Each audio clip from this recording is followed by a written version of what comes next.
What's good, YouTube? It's your boy RJ, and today we got another banger video by It's Complicated. Go check out his channel. Link is in the description. Let's get into the video. Oh, man. Okay, so there is a big red pill craze going on, especially with the whole Andrew Tate thing. And Shout out Andrew Tate. with women, there is a big difference. And basically, these red pill guys, they are trying to teach men that men are superior, men are the alphas, men should walk around with the sword, and women should do what they say and cook their dinner, and that's how it is. And you should be their first. You should be their first experiences. And I say, fuck all that shit. For women, I think women need to really get in touch with their feminine power, and they need to realize that they are in control.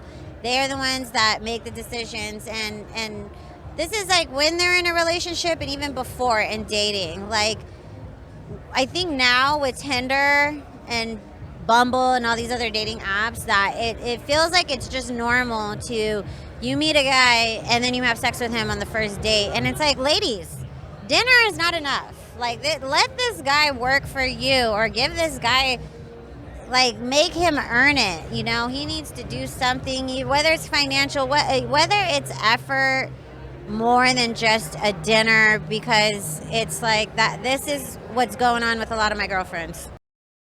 I'll agree with her to a certain extent.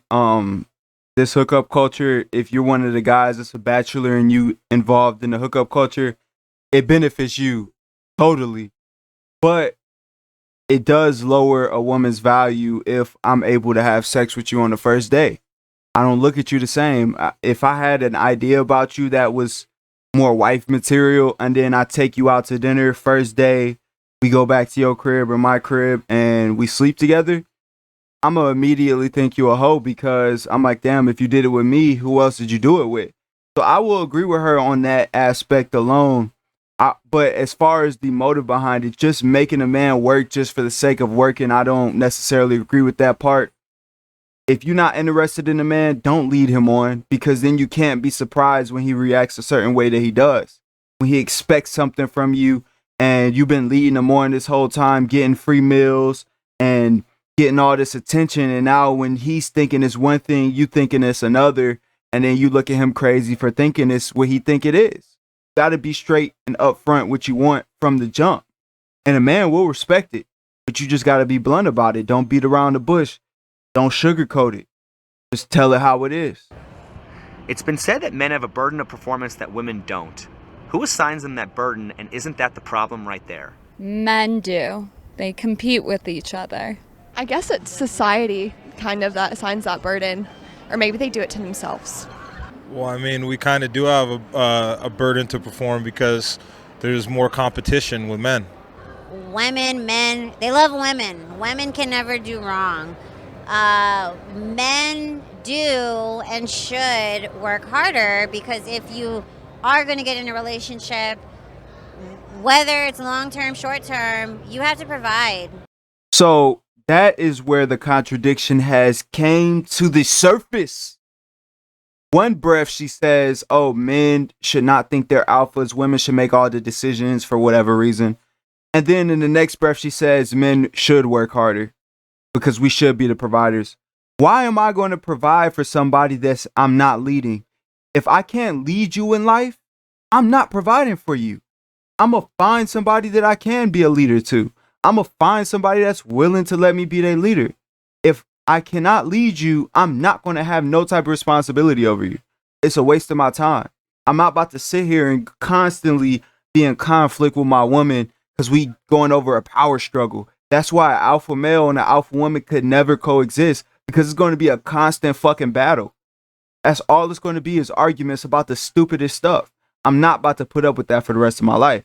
So this whole idea of a man should provide, but he doesn't get the ability to lead and be the alpha, it just doesn't make sense. You're contradicting yourself, man. Either you want a man who is not totally put in a provider position and y'all are both doing a 50-50 thing, and you know he can't be the leader because it's 50-50, that's different.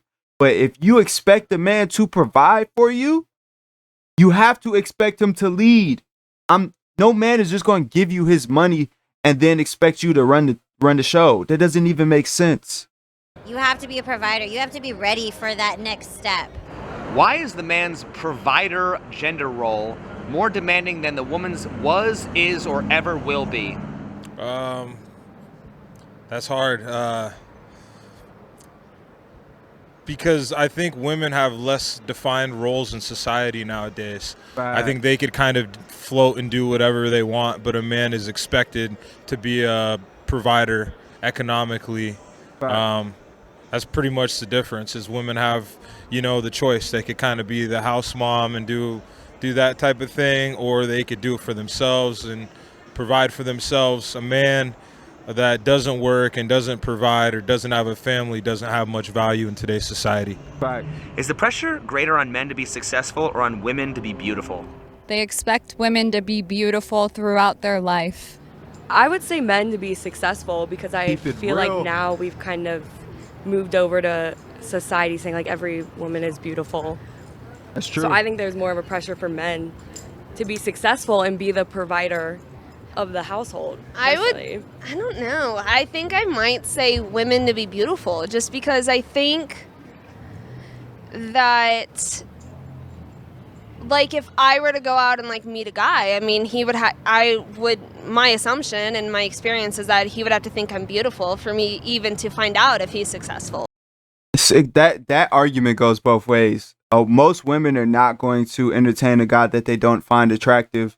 And if he's not attractive to them, it's something else, aka money, that's keeping him around. It's not, he's all right looking or he's ugly and he's broke, but I'm going to still give him a chance. No woman has ever said that. But the pressure that women, it's not a bigger pressure that women have to be more beautiful compared to men having to be successful. It's not a bigger pressure on beauty. Look at these two women here. Neither of them have makeup on. If the pressure was that big, they both would have the most amount of makeup on possible. The most amount. Neither of them has makeup on. So if the pressure is that large, why aren't you conforming to the pressure? Whereas a man, I don't care who you are, where you from, what walk of life you come from, you better be successful. Or your value in this life will be very low. And it just is what it is. We've grown to accept it. We were raised to accept it, and it is what it is. We just carry the pressure very well as men. When we deal with certain things, we just hold that pressure well because that's how we built. Women, on the other hand, I do agree. Like, I'm not going to talk to a woman that I don't find beautiful, but at the same time, regardless if I find her beautiful, it's another guy out here that's willing to hit whether you're beautiful or not. So that whole pressure of, you got to be beautiful. Like, okay, it's a pressure that y'all put on yourselves. It's not from us. We're not the ones walking y'all into the makeup section like, baby, I love when you wear this makeup right here. No man has ever said that. So the pressure is definitely on men being successful. The average man's salary in the U.S. is $40,000. The average woman in the U.S. weighs 170 pounds. Why is there a fat acceptance movement for women, but there's no broke acceptance movement for men? Ooh. Oh man, that's deep. That's deep.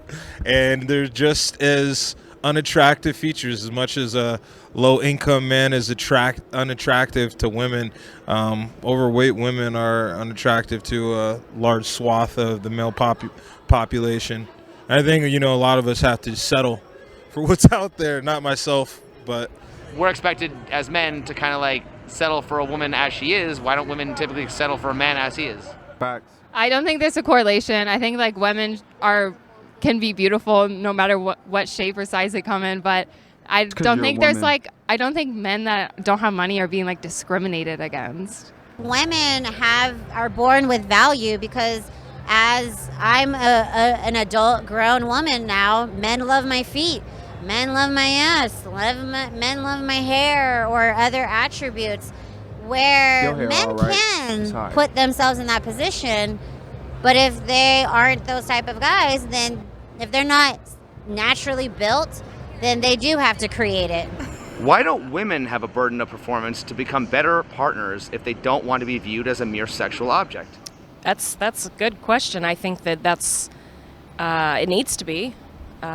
Women need to be more held accountable if they want to be viewed as being equal. They should have just as much responsibility and you know, if they want to have the say-so, they need to have the responsibility and do half the work. Because I do think that there's a level of hypocrisy in my gender. Unfortunately. Like, what do you mean? In women, I do think that we want it all, but we don't necessarily want to have to, like, admit any sort of change that needs to happen on our behalf. I mean, I probably need to change, but So how do we fix that? Give it 100 years. Well, doesn't that mean that a lot of women are gonna die lonely cat ladies? They could. I mean, I might. Who cares Not more funny, about it's funny masculinity, now. men or women? I would say women. Are men conditioned by other men to act a certain way? 100%. Yeah. Yes, 110%. I think it's a big contest sometimes between men, and they try to act like it's for women, but really they're pitting themselves against each other. Are women conditioned by other women to act a certain way? I don't think so, not as much. They are. There's more of a freedom. I wouldn't say conditioned, but definitely cheered on. Does a man have the right to define what a woman is? Where your chapstick? So then what gives women the right to define what a real man is? They don't. But at the same time, it might help a man get what they want from a woman. If we're talking about what we're willing to date and marry, of what we consider, what we deem a worthy woman to marry or have children with or whatever, but I don't think we have the right to define the role of what is a woman. Why do women think they have the right to define what a real man is? They've been conditioned. That's to a think very that common they can. used term of women, yeah. I think because it's kind of like a dig on men to, you know, like we were talking about masculinity. It's kind of like a dig to make a man feel less than, to say he's not a man or whatever, or he's not. And the same connotation really doesn't work with women. You don't tell a woman if she can't cook or clean or do any of the traditional womanly roles or take care of kids. You don't tell her that she's not a woman. So it is like a double standard for sure. Who gets to decide what a man should or should not be? A man. The man. The man himself gets to decide what he wants to be or what he doesn't want to be for his own self, but not for anyone else. Who gets to decide what a man should or should not be? The Bible.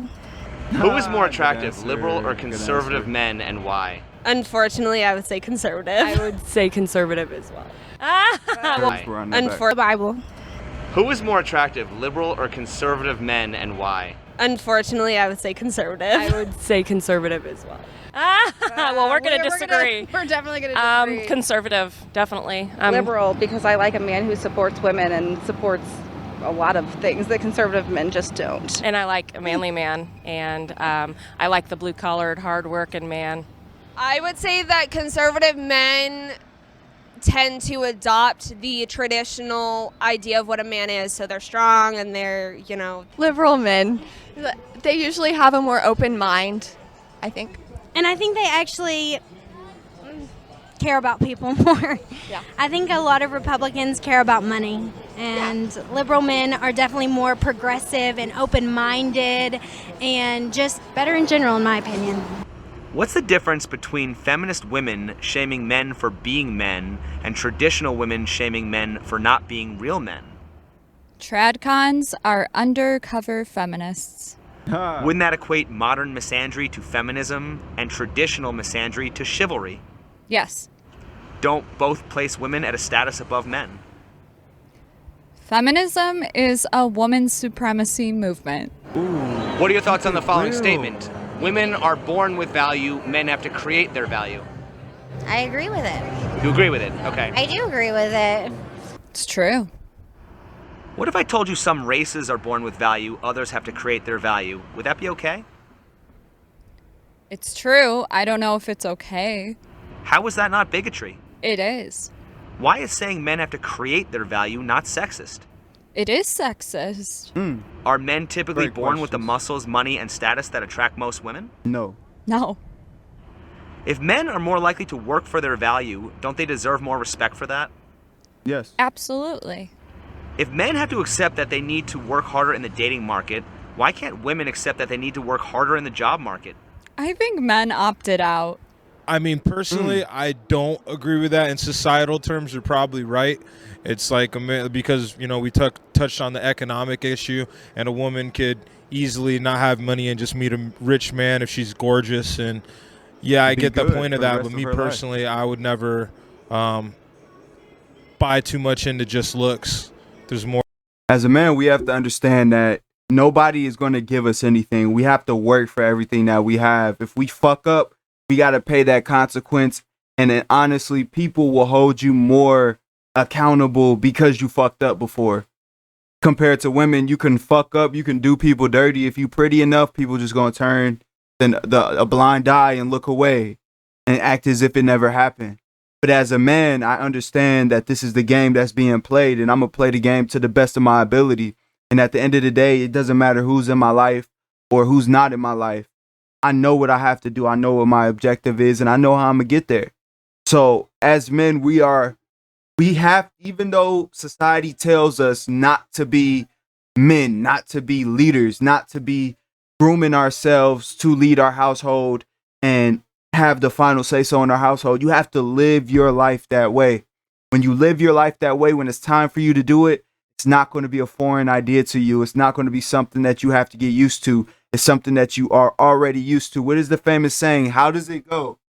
When you stay ready, you ain't got to get ready. So, man, we got to keep preparing, continue to get ready, continue to execute, because at the end of the day, you could plan this great elaborate plan, but if you do not have the will to execute on the things that you have planned for yourself, it's a wasted plan and it's wasted time planning. Make sure you execute, because when people see results, they can't do nothing but respect it. I'm going to go ahead and end the video here. Go ahead and check out the rest of the video down below. It's your boy RJ, and I'm going to catch you on the next one. Deuces, YouTube.